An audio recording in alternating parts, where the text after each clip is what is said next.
Maro ireo mihevitra fa tsy afaka naleo tena manontolo ny olona manana fahasembanana ka tsy maintsy miankin-doha amin'ny fianakaviana na amin'ny fiarahamonina. Mandiso tanteraka an'izay ny tantaran'ny Fentina. Vehivavy iray manana olana ara-pandrenesana. Miaina toy ny olona rehetra izy, miasa, manambady ary mananjanaka lahy kely anankiray. Marina fa tsy hatrany am-boky i Fentina ny tsy naheno raha ny fanazavan'ny reniny. Teo amin'ny fahavalo volana izy no tratra meningita, trany convulsakely zay izy. Dia niditra hôpitaly izy dia teo amin'ny 1 mois teo coma. Dia voky hôpitaly izy mbola miteny dada mama mbola miteny. Dia après kely amin'izay gaga izay milalao izy.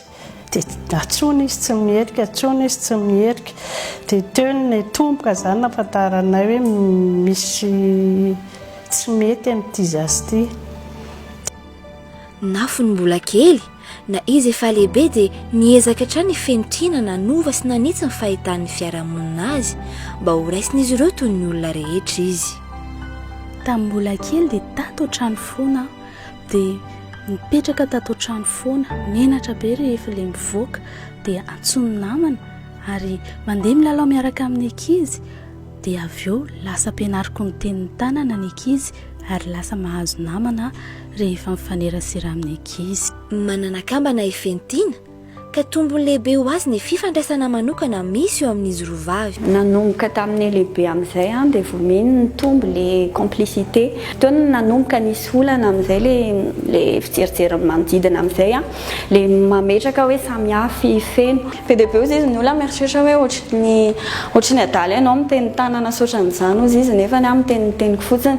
Dia nanomboka teo amin'ny mazoky anazy hoe kambana aminy dia niaraka foana miaro indraindray tena miteny manitsy ny olona rehefa tena tsy zaka hoe inona ilay zavatra tena jerena saotrany. Na dia teo azy ireo sidra no lalovan'ny Fentina, ankehitriny dia tena azo atao fitaratra raha ny fiainany, na eo anivony ankohonany izany, na eo amin'ny sehatry ny asa, na amin'ny lafin'ny fialamboly.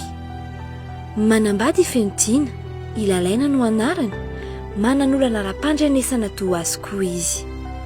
Lahy kely ny zanak'izy roa ary tsy manana sarotra azy ny fitezanany zanany.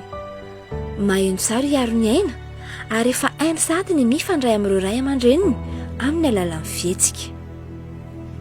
Mikapoka izy rehefa ohatra hoe misy zavatra ilainy.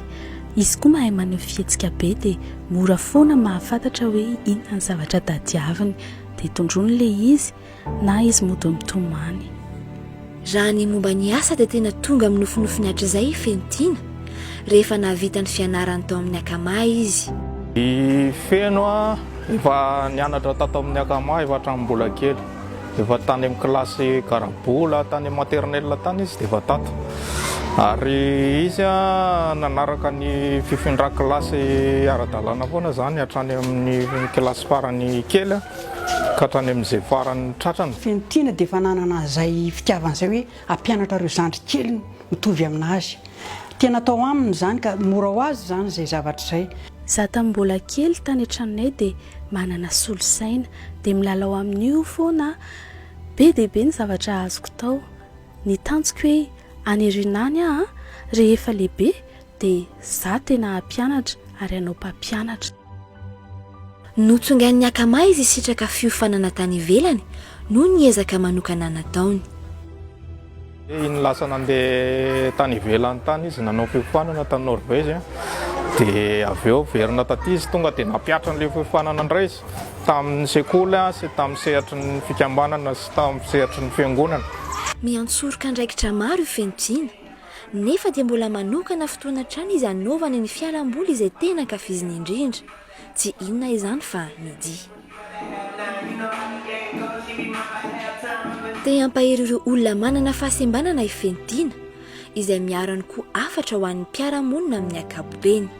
Ho anareo rehetra manana fahasembanana tena mahavita zavatra ary mahay zavatra be dia be nareo. Asa mora kivy izany. Ho anareo fianakaviana kosa mba tohano izy ireo mba ahatonga azy ahatratra ny tanjony satria mahavita zavatra ohatran'ny olona rehetra izy.